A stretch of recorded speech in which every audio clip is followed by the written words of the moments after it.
Hello, everyone. Welcome to the second Windsor COPE event.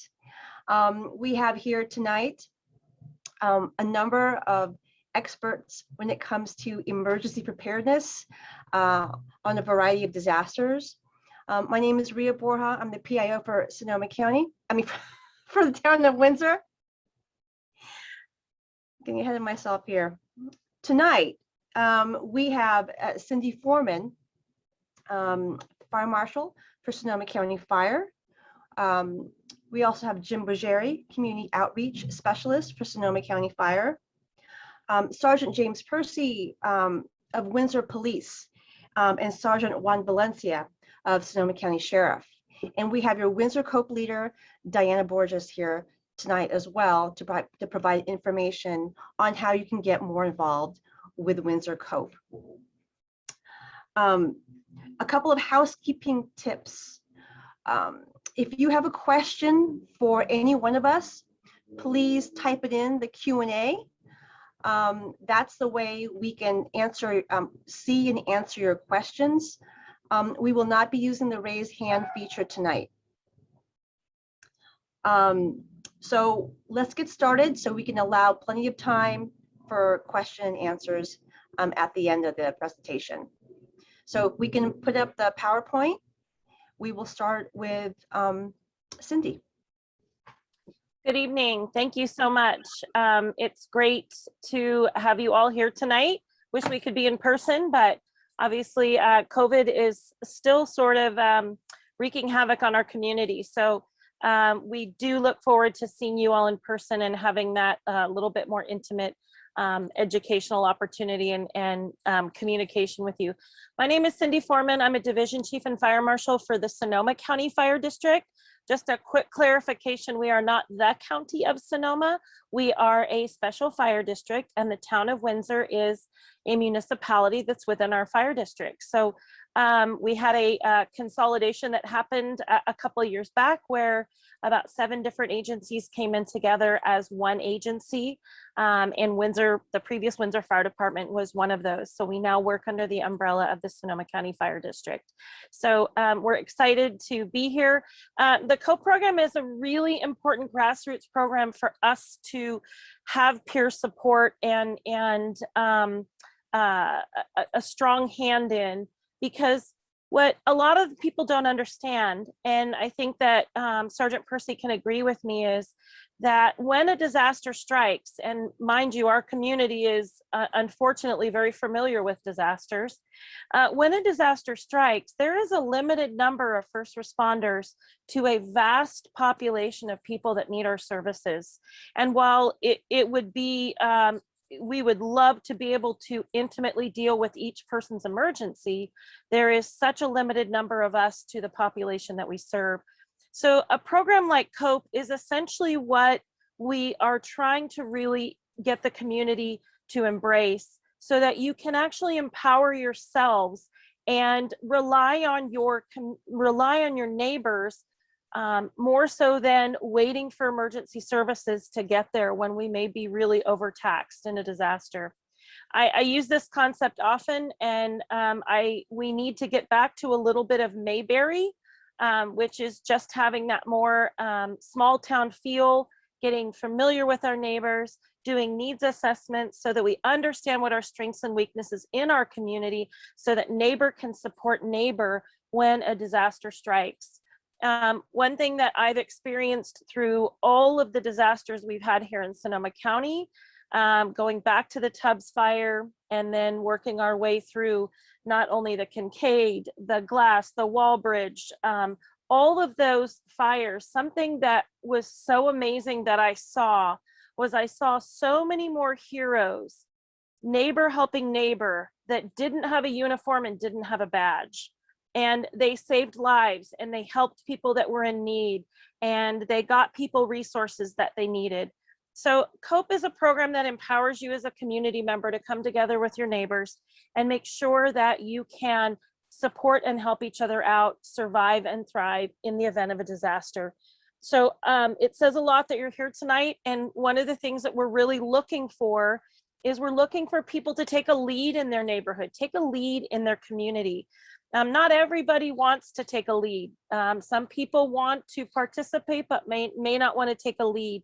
We're really looking for folks that are willing to step up and take a lead and be a benefit and a help to their community. Our community is fatigued with disaster. We're fire fatigued, we're evacuation fatigued. And so we need things that make us feel empowered. And the COPE program is one of those programs. So I'm just grateful for you all to be here tonight. I'm grateful for my first responder partners that are involved. This program wouldn't be where it's at without some really key partnerships. The Town of Windsor has identified the need in our community to have a program like this.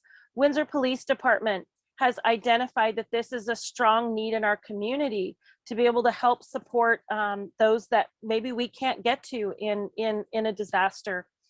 Diana Borges has taken a strong leadership role in this community to help get this program off the ground. So working in partnership is how we are successful. And we're just really excited to have you here. I appreciate your time. And the subject for tonight's workshop is home hardening and defensible space. So those are two key components to home survivability.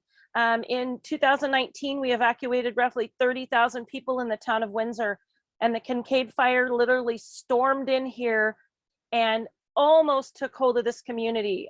We were very, very grateful for all the hard work that all the firefighters and first responders and law enforcement made to protect the town of Windsor, but it was too close for comfort.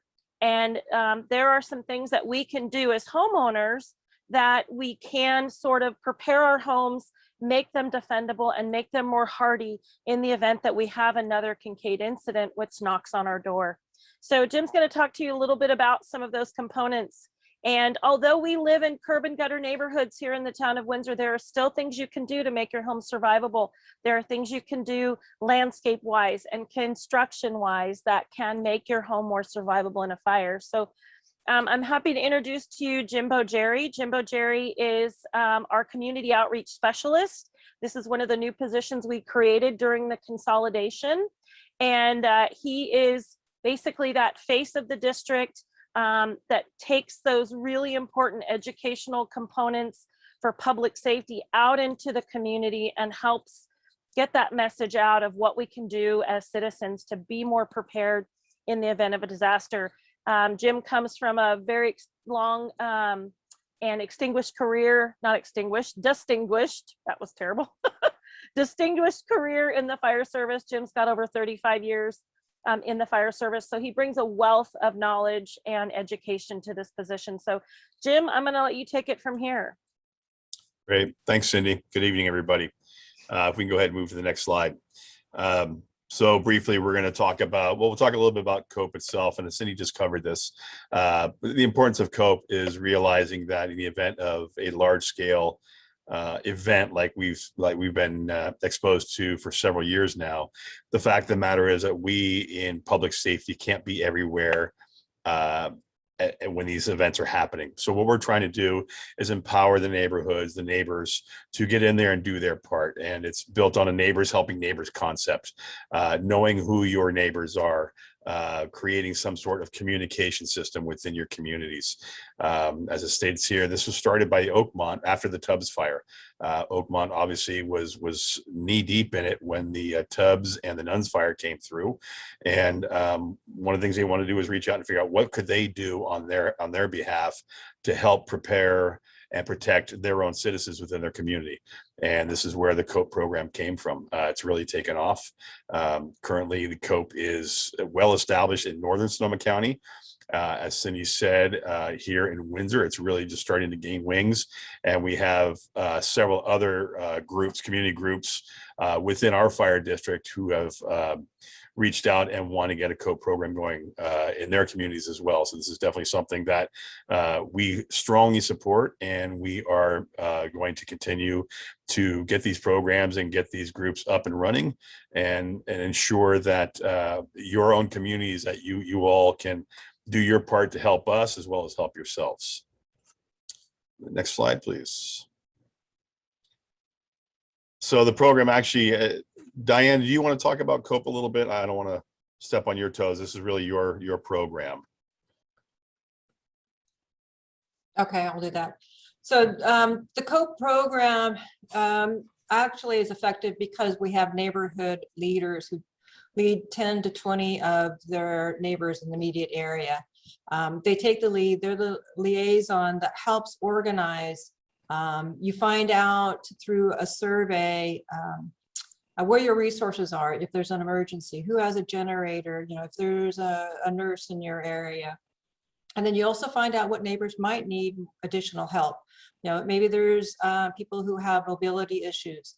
So you gather together and you find out the information that will help you better survive and assist each other. And also part of the program is some communication dissemination, which is a big part of it. So Windsor COPE is part of COPE Northern Sonoma County, which is part of, it's all of Supervisor Jamie Gore's district. And Jim and myself are of that COPE leadership. There's a group me information, which we get information. And from that, then I pass down to the neighborhood leaders. The neighborhood leaders then can send that information down to their neighbors. And it's often real time. There's fire officials that are in the field sometimes posting to that group me. So there's excellent real-time information that comes down. And the other thing that is a benefit of COPE is you work together to help each other get prepared, but also help your neighborhood property. So the individual properties, so our bushes next to the house, which Jim will further expand on all that. So it's gathering together and helping each other is what the whole program is actually about. Jim.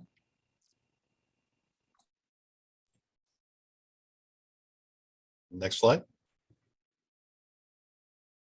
So we'll open by talking about defensible space. And when we talk about defensible space, we're really talking about the area around your home.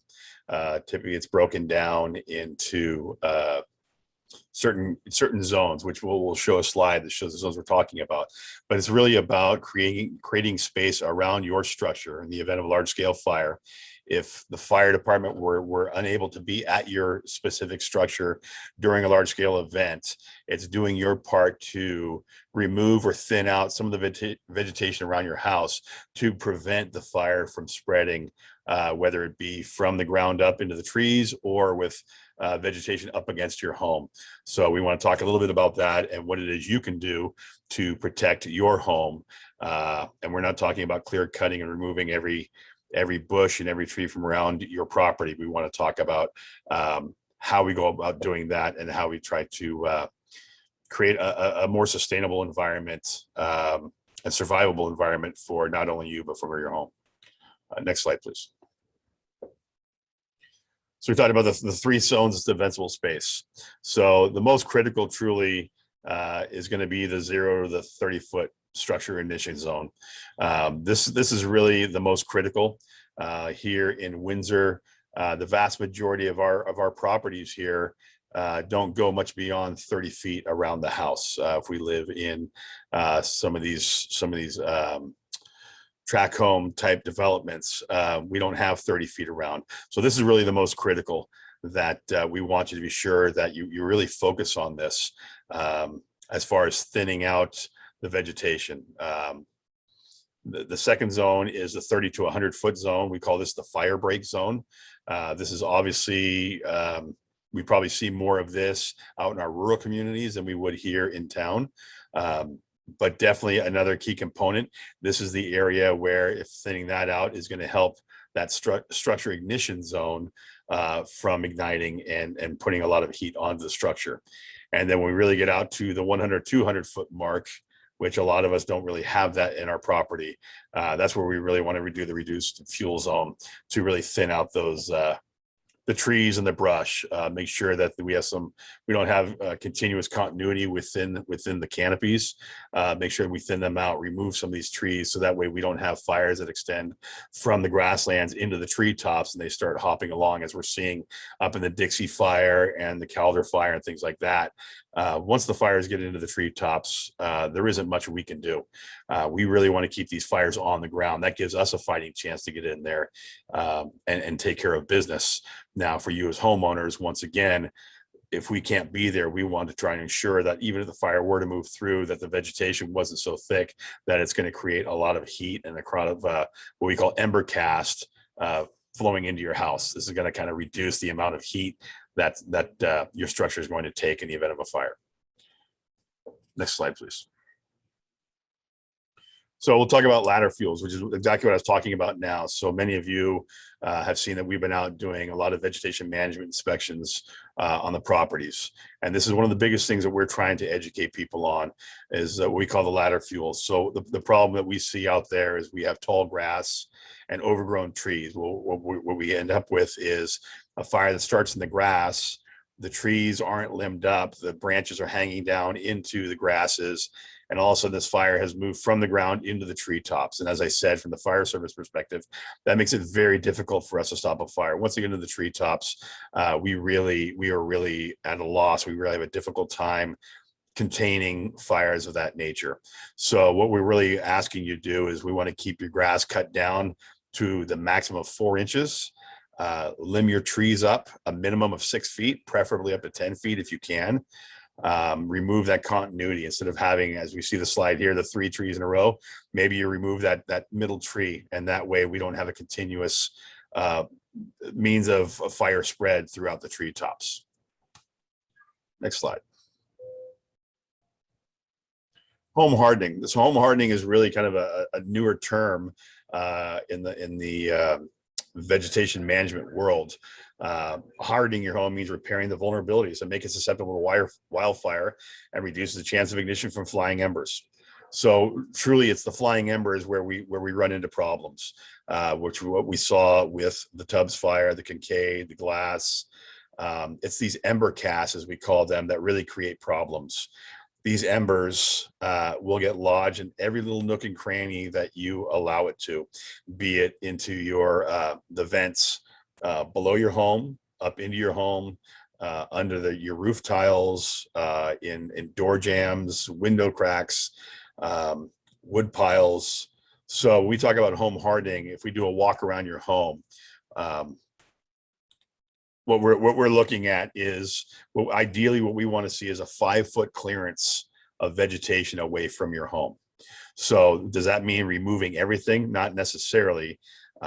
If you look out there, there are some plants that we consider to be pyrophytic, which means that they are fire resistant plants.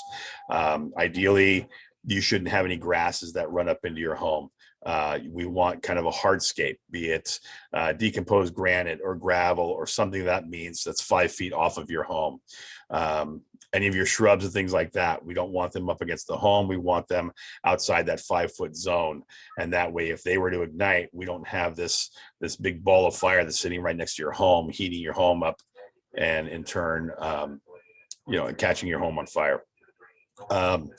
Up into your eaves, those are common places. What we're looking at now, we want to see our they actually have new vents that are less than 1/4 or 1/8 of an inch opening, which is keeping the embers from getting into your attic space, which is really where we see a lot of our fires coming from in the fire service. On some of the larger scale fires that I've been on, we've had homes that we've completely defended. Everything was good. The fire moved through and we left. And you come back a day or two later and you find the house is burned to the ground. Typically that is because that embers got up into the attic. They got under a deck. They got into a crawl space or under the house. And while we were gone, it just sat there and smoldered, and in turn started to heat up and got the fire going. There's a lot in the newer construction today. You'll see a lot of different products now that are designed for home hardening. Most of the siding you'll see now is a concrete type siding. It's hardy board, things of that nature. As I said, with your vents now, they're a closer mesh. They're tighter, so that way these embers can't get in there. Keeping the vegetation off your home is another big component. Keeping your gutters clean, keeping your rooftops clean from pine needles and leaves, things of that nature. These are all receptive fuel beds that are gonna welcome those embers to get in there, and they're going to create a problem for you down the line. Next slide, please. So as I said, roofs are the most vulnerable surface where embers land. We have to keep your roofs clean, and we see a lot of this, especially with homes around with oak trees, pine trees around the house. They drop a lot of litter and a lot of material. They'll drop it into the valleys of the homes, they'll drop it into the gutters of the home, and people either forget or just don't take time to clean that out. And as I said, these are very receptive fuel beds. This is where we run into problems. If you look at that bottom slide there with the slate tiles for your roof, a lot of openings there for embers to get up underneath there and just sit and kind of build some heat and build some heat. Next thing you know, you've got an attic fire, and you know, and then we're off to the races. Next slide, please.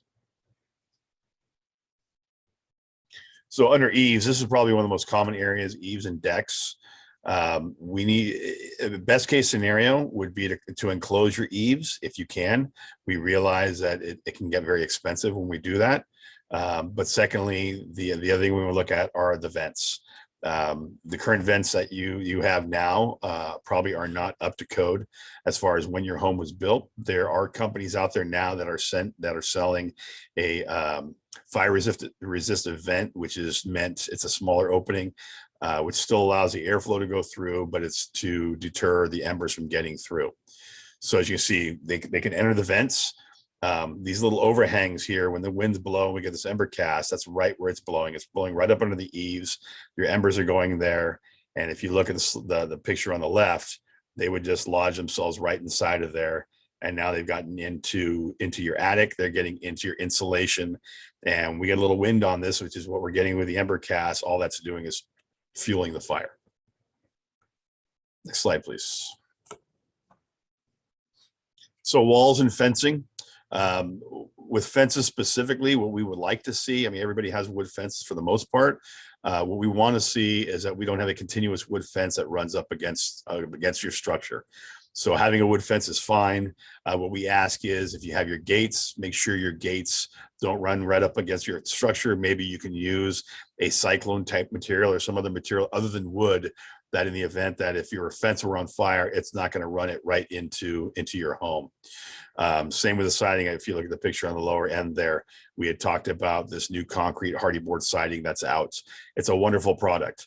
But once again, when you see that shiplap construction where the boards lay over, all those little grooves there are just receptive fuel beds for the embers. Our picture up on the top left corner there, that's a pretty good picture. The walls are great. Concrete walls are fantastic. There's actually quite a few studies out there now showing that these concrete walls are actually a great fire, what I call a fire blocking type material. They're finding with a lot of the homes and some of the bigger fires we had, those that had concrete walls, even as small as little 3-foot concrete walls, were responsible for stopping a large amount of the ember cast from getting to the structure. That picture there itself, when I look, I see it's got nice clearance around the house. It's hard to see that tree on the bottom corner, but that's what we're looking for that 5-foot clearance. I'm going to assume and hope that that's rock around the pathway. That's what we want to see. We don't want to see bark or what we call gorilla hair or shavings and things like that. Once again, those are receptive fuel beds. Next slide, please. And windows and doors, as I stated, embers can get caught in these gaps. If you look at these pictures, it's showing you little areas where these embers can get in there, and they will sit there. And as long as that wind keeps blowing on it and keeps fanning that ember, it's going to pick up enough heat and it's going to get into the structure. If you have single pane windows, we're recommending that you do a dual pane window in your house. Once again, we understand the cost of new windows is not cheap, but if we're looking at the cost of replacing a house in today's market, I think the windows are most certainly a better option. Next slide. And then decks. Decks are a real problem for us. Everybody has wooden decks. We love them. But once again, when we get these high winds and these fires, these decks are great receptive areas for the ember cast. We ask you don't store anything under your decks. Your decks should be clear. It gives us as firefighters an opportunity to get under there to see.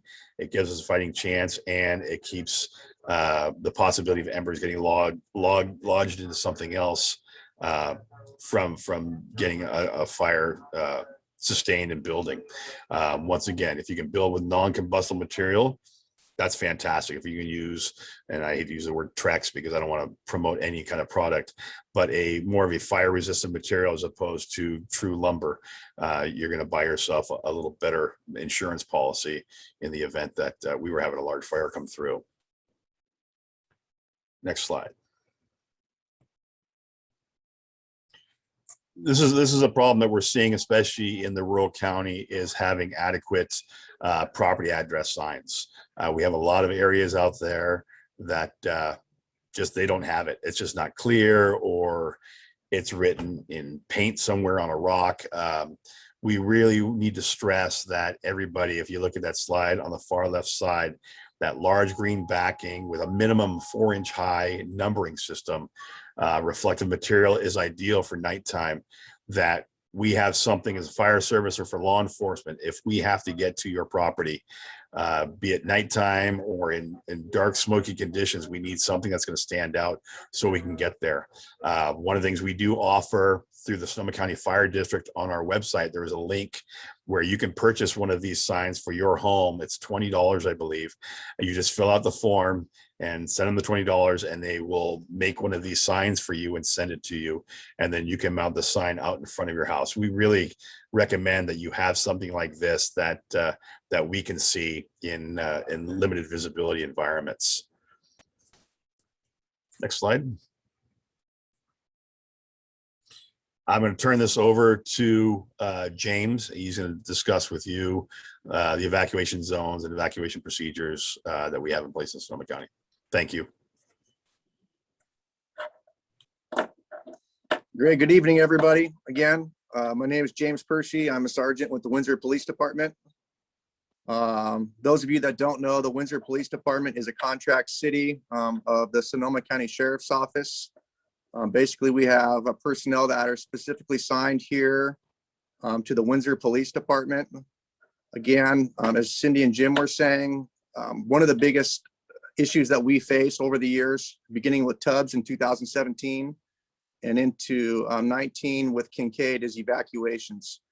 The Town of Windsor works closely with the main Sonoma County Sheriff's Office in that we've established evacuation zones, not only for the Town of Windsor, but also for the County of Sonoma. And the reason for this is under circumstances such as fires, which is what we're talking about right now, evacuating people poses a challenging task.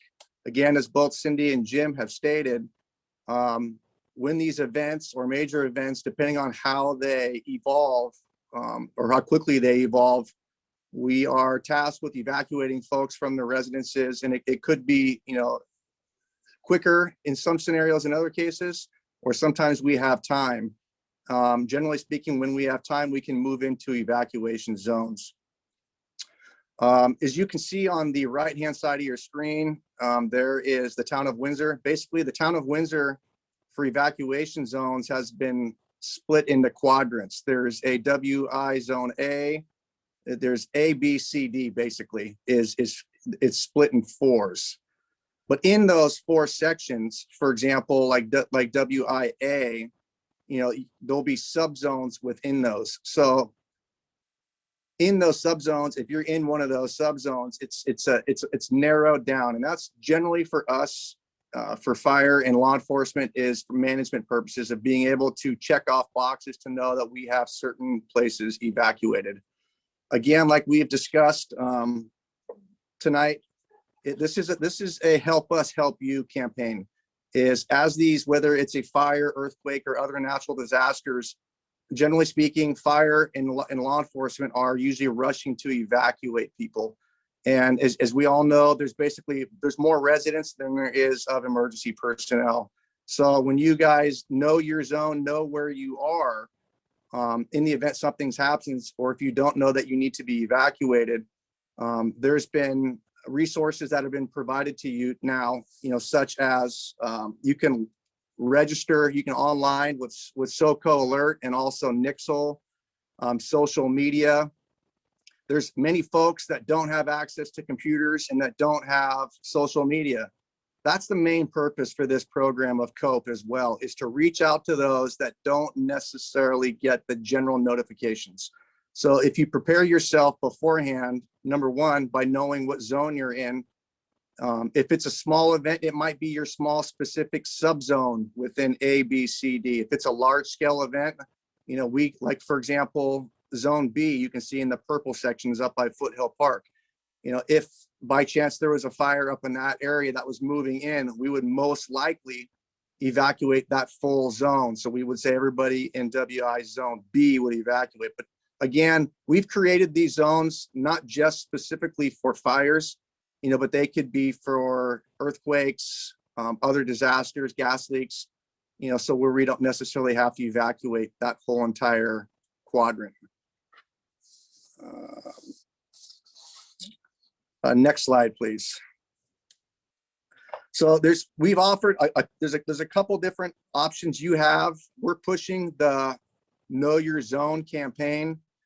There's two different ways that you can go about doing this. You can go through the county website, or you can go through the Town of Windsor website, and you can actually type in Town of Windsor evacuation maps, and you can type in your zone. You can type in your address, and it'll give you what zone. In addition to that, it will also provide you potential evacuation routes.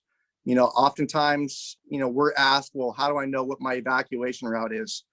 Well, unfortunately, we don't have crystal balls, and it just depends on, number one, what the disaster is or where it's coming from. That's going to dictate where you're going to evacuate to. So again, it's important to know what zone you're in and what potential evacuation zones that you would need, that you would need to resort to for leaving.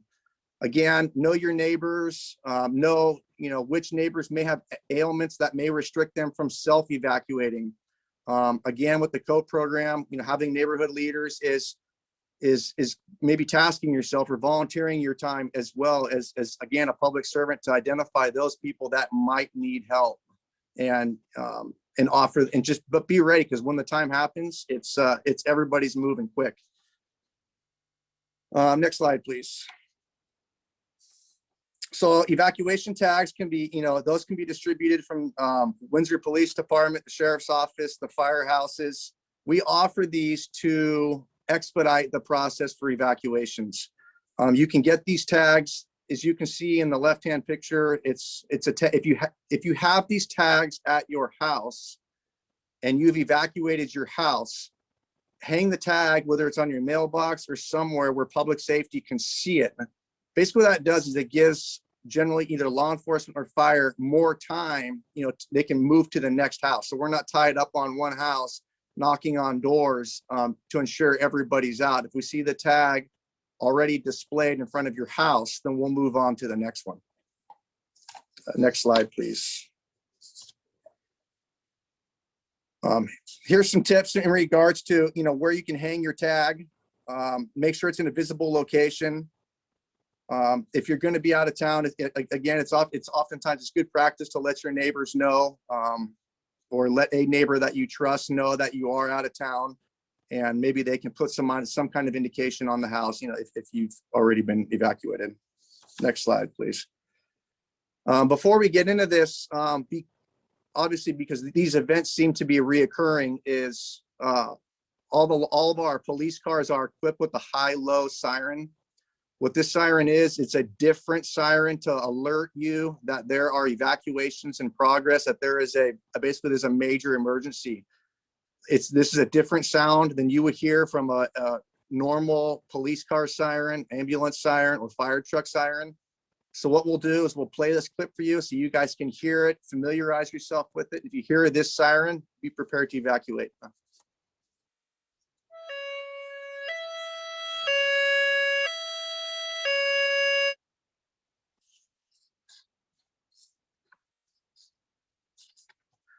I just want to wrap up on my portion of this just to remind you all that the town of Windsor Police and Fire, we take this very serious. We definitely value human life.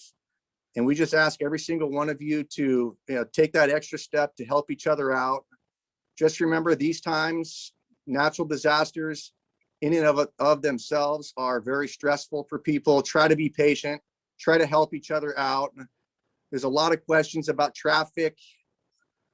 The best advice I can tell you, there's people that when there are mandatory evacuations, especially if they're emergent, that people try to bring all their vehicles. Just remember, human life is far greater than vehicles. If you guys can fit in one vehicle, take one vehicle. There's going to be a lot of traffic on the roadways. There's a lot of things that you can do to prepare yourself.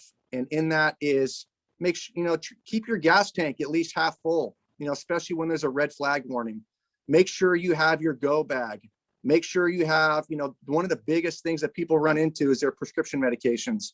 Make sure you have your prescription medications, because once you evacuate from an evacuated zone, unfortunately, we're not going to be able to let you back in, because then we have to track people who have gone back in the evacuated area. And it just poses safety issues for not only you, but also for emergency personnel. So have a plan, have your identification stuff, have everything you need. There's going to be traffic. Be patient with one another. Have a plan, and help us help you. Thank you.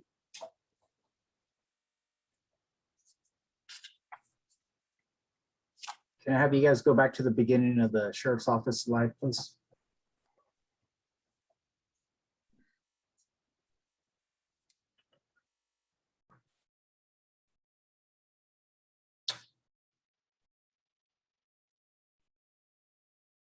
Sorry, just the sheriff's office one.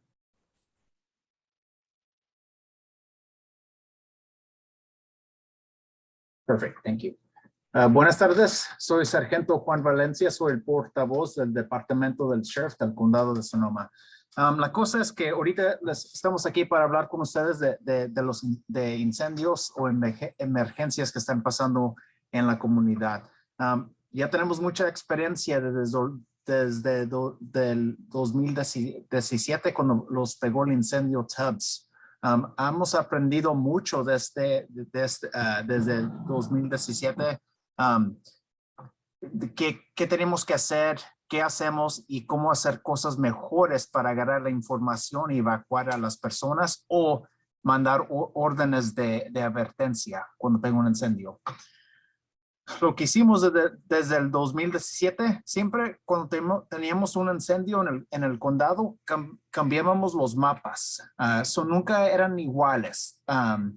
Los números que usábamos, las letras, cosas así, no eran iguales. Lo que aprendemos es que teníamos que hacer un mapa para darle a la comunidad para que sepan dónde viven y no cambiar ese mapa. Trabajamos por más de 2 años, trabajamos con otras oficinas, trabajamos con los departamentos de los bomberos, de policías y con comunidades, agarrar información, cómo hacer los mapas. Y por eso, yo no sé si han mirado cosas en redes sociales que tenemos en Facebook o el condado de Sonoma, que estamos diciendo que conozcan su zona, que conozcan su zona de evacuación. Como por ejemplo, estamos hablando de la ciudad de Windsor. La ciudad de Windsor tiene 4 zonas de evacuación. Está separada por la autopista 101, es este y oeste, norte y sur. La cosa es que es más fácil si conocen su zona o dónde viven, para si una emergencia llega, ya saben que si se tienen que ir o si están debajo de una orden de advertencia. Lo que pueden hacer es pueden agarrar la información, pueden llamar al 211 si no tienen una computadora o si no saben usar una computadora o chequear por su zona, pueden llamar al 211 y darles su domicilio y les pueden decir allí donde viven y su zona. Y es importante escribir la zona, a lo mejor en el refrigerador o por la puerta. Next slide, please. Aquí está otra forma que puede usar si tiene el internet. Puede ir a la ciudad de Windsor y buscar, conozca su zona. Puede poner su domicilio allí, le va a decir qué zona vive. Y la cosa que es muy importante es que tengan muchas rutas de escape. So, la cosa es que sabemos que cuando llegamos a la casa, estamos llegando de un lugar, siempre usamos la misma ruta o rutas.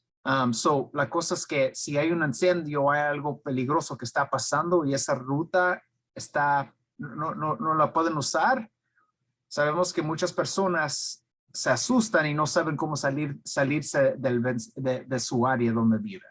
So, es importante tener muchas rutas de escape para si algo pasa.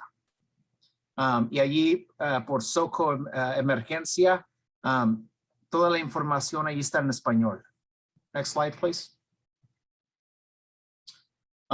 También lo que hicimos antes, usamos cinta amarilla para marcar casas que estaban evacuadas, que las personas agarraron la información que se fueron. Usamos muchas redes sociales y usamos Nixle, usamos SOCO Emergency, usamos WIA. WIA es una alerta que agarran en su teléfono celular diciendo que hay peligro en su área. También lo que aprendimos es que personas se iban y no sabíamos. So, estamos tomando mucho tiempo en chequear casas. So, lo que hicimos es agarramos unas etiquetas. Las etiquetas no se queman. So, lo que queremos que hagan, si agarran una orden de evacuación, cuando se vayan y tienen sus bolsas listas para irse con medicina, ropa, comida para los niños o los animales, que cuelguen la etiqueta. Cuelguen la etiqueta en la puerta de enfrente, en el garaje o en el buzón. Eso nos va a decir a nosotros y a los bomberos que ya se fueron, que agarraron la información y que se fueron y que nadie está adentro de la casa. Eso los deja a los bomberos que se mueven, que se pueden mover a otra casa a chequear, o pueden ir a empezar a pelear o a luchar el incendio. Next slide, please. Si quieren, también tenemos ¿cómo se dice? Un flyer en español. Es información cómo estar listos para si tienen que evacuar y cómo colgar las etiquetas, lo que tienen que hacer. Y les estamos preguntando también a ustedes que pongan atención a los vecinos. Unas veces los vecinos son ancianos o tienen algo, a lo mejor no pueden caminar bien o están en una silla de ruedas y necesitan ayuda. A lo mejor no tienen televisión o un radio que van a agarrar esa información. Si los pueden ayudar a nosotros, a los oficiales y a los bomberos que chequen con los vecinos que son así o que están en esa forma, los va a ayudar a nosotros mucho para no ir a sacar a esa persona. Si ustedes conocen a los vecinos y los ayudan para evacuar. Next slide, please. La otra forma que usamos, porque sabemos con incendios, los satélites de teléfono, las líneas del teléfono se queman y no podemos, tratamos de mandar mensajes en las redes sociales, Nixle, Facebook, SOCO Emergency, WIA, y la cosa es que personas no agarran la información. Lo que aprendimos también desde el 2017 es tenemos una sirena alta y baja que está en el carro de patrulla. La cosa es que la sirena se oye muy diferente de la sirena normal.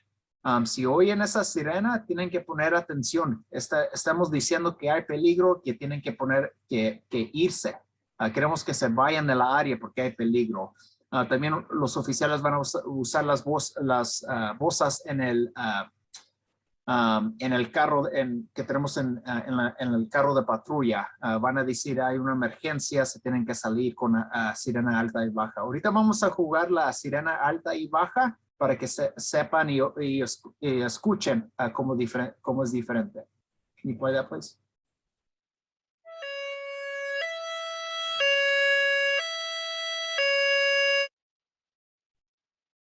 Ya escucharon eso.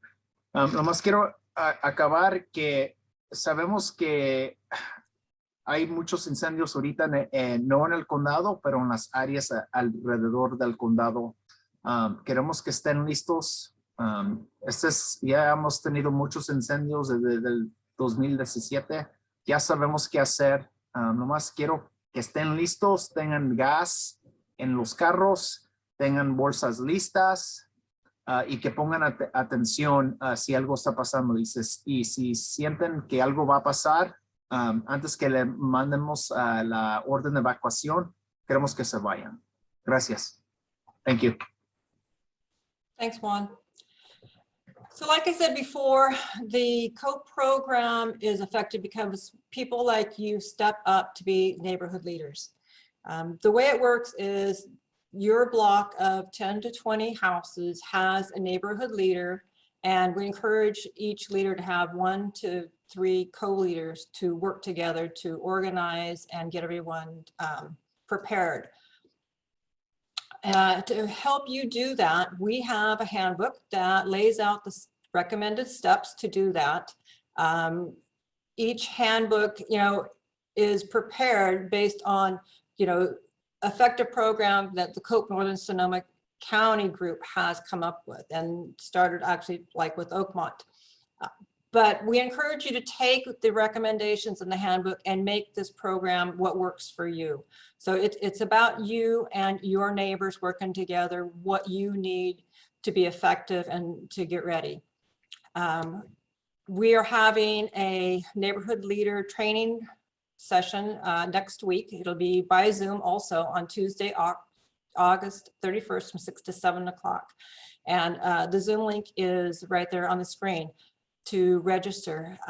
During that, I will go over the things in the handbook, information of what to do, and we'll have a guest speaker. So Hillsburg Fire Marshal Linda Collister will join us, and she will also talk about the COPE group that she started in Windsor in 2019. So, COPE is not really new to Windsor. It's been here for a few years already. We are just now offering and getting it throughout the town more. To do that, actually, like I said, we need people to step up to be leaders for the neighborhoods. Right now, we don't have, and we're asking you to do that, either be a leader or co-leader. And if you really don't want to, maybe ask one of your neighbors. You have one of those neighbors who is very active in your neighborhood. Have them give us a call or email us and we can talk to them. If you look over to the right side of the screen, we also have a emergency preparedness guidebook that you can download from the website down at the bottom there in the blue. That guidebook helps you prepare for all types of emergencies. It's very comprehensive, specifically for Windsor. It has before, during, and after suggestions for all types of emergencies. And it even includes things like preparing yourself to deal with wildfire smoke, which we're doing right now. So you can download that. The other thing is we ask that you sign up to either join COPE or to sign up to get on our email list. And to do that, you can go to the website, and on the website is a PDF that says welcome to COPE. On that, you'll find 2 forms. One form is, the link is to sign up for emails and to sign up to join. The other one is to sign up if you want to be a neighborhood leader. I will be sending out an email for everyone who has said that they're interested in being a neighborhood leader for the Zoom next week. If you haven't done that, you can either send us an email through cope@townofwindsor.com, or you can sign up through the form on the website. The other thing is starting next month on the third Tuesday of each month from 6 to 7 o'clock, I am going to be holding a Zoom for anyone who wants to be there to talk about being prepared, and we'll have different topics each time to talk about. It's going to be more informal and open than what this is, and the fire and police may or may not be there at times, but it's not something that's going to be a presentation formal like this. Everyone who is on our email list, I will be sending that information out, the Zoom for all that. So if you're interested in being involved in COPE or being notified of everything, please get on our email list. So that you know, the first monthly meeting is going to be on September 21st. Next slide, please. So we thank you for joining. Also, I want to let you know that I will have a booth tomorrow at the concert. So if you want to stop by with questions, come see me. I will also have the evacuation packs that the county has put together if you haven't received one of those. So the pack has the sheriff's evacuation tags in there. It has information from the county. And it also has from the state a listos large foldout that also will give you some information. If you have questions after tonight, we obviously are going to be answering questions, but feel free to email us at cope@Town of Windsor, or you can call 838-5302. The number was on the screen before. So I will now pass this back to Rhea. Thank you very much to all of our presenters. There's been lots of fantastic information here. If you know people who be interested in this presentation, we will be downloading this video recording onto the website, and we'll be sharing it out. If you have any questions, please feel free to put them in the chat. I see that we have 2 questions right now. Mattia, do you want to go through them? Yes, so it looks like our first question is, how do you find my nearest COPE leader? I am in zone WIB06.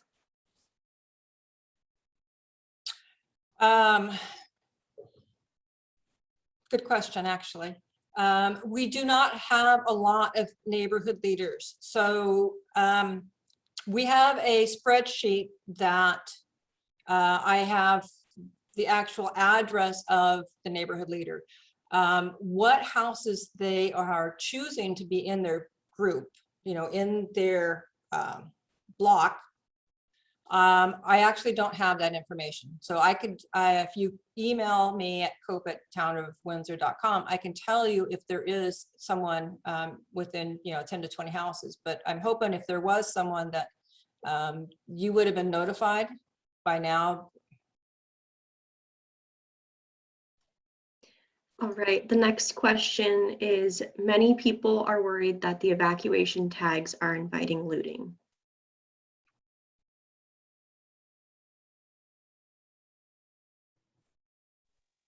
So I can speak to that.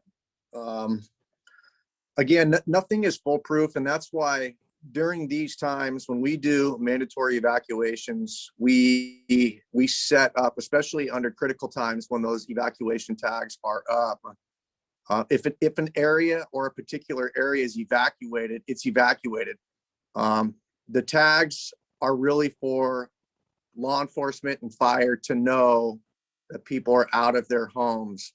When we do, again, evacuate zones, whether it's like Kincaid, the full town of Windsor, or specific zones, we section it off and we make every effort that we can, not only to have what we can call traffic control points, to where we restrict access into evacuated areas, and we have roving police through those areas. You know, oftentimes, you know, in large scale evacuations, we'll have allied agencies. You know, we've had agencies from San Francisco and further coming up, you know, to assist us.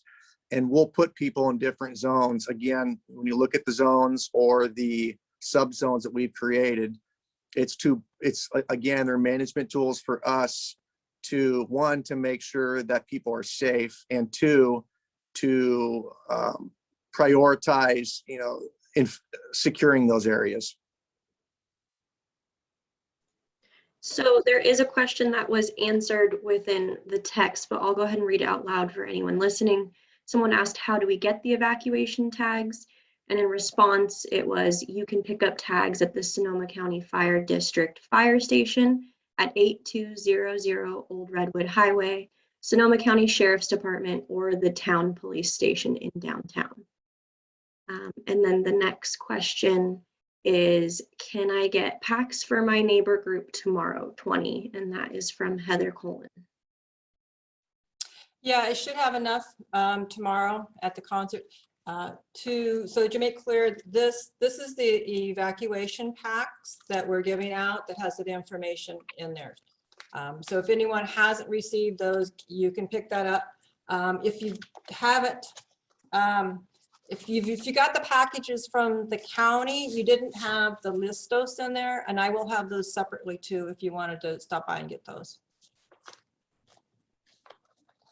I'm going to invite anyone now. This is your opportunity to ask any questions. We don't currently have any unanswered questions, but we can give it a minute if anyone else would like to ask.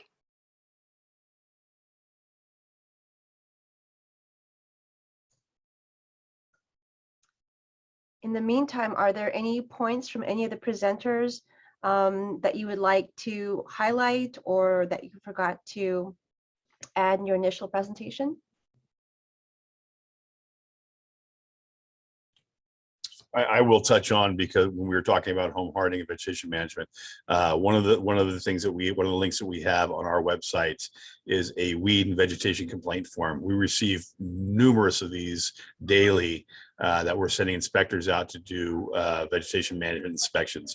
If you do have neighbors who have not done any kind of vegetation management in their property, you feel it's a threat, if you go to the Sonoma County Fire District website and fill out the weed vegetation management complaint form, we get that here, and we will send inspectors out typically within that week to do the inspection. If in fact they are in violation, we will notice them, and they will have 30 days to begin, if not complete, the clearance, depending on how much work needs to be done. But as I said, we're a little late in the game, a little late in the season right now for that, but we are busy doing a lot of these inspections. So for those of you who have a neighbor that you feel may be a concern, please fill out one of those forms and get it to us, and we will send an inspector out to look at that property, as well as if you have concerns or you have questions regarding your own property and you want one of us to come out and walk your property to see if there are things that you can do to help out, please don't hesitate to give us a call, and we're more than happy to come out and walk your property and let you know what our recommendations are. Thank you, Jim. And that link is on your website? That's correct. Okay. So the next question isn't in regards to this, but since the concert tomorrow was mentioned, someone asked what concerts and where. I don't know if John Davis would like to speak on it or if I should just chime in. Our concert series is starting tomorrow. We did postpone it based on COVID, but our first concert will be back. It normally happens during summer, but it will hopefully be a concert series of 7, and it happens on the town green, which is central to downtown Windsor. And chairs can be set up as early as 5 a.m. And it opens at 5 and music will start at 6. And it's on Thursday nights. Thursday nights, yes. And the artist playing this week is Southbound. Another mention from Linda was she just wanted to say it's not just about fire in Healdsburg. They just about had a water main break and just sent a map out to COPE for residents to boil water. And that is all the questions I currently have in the chat.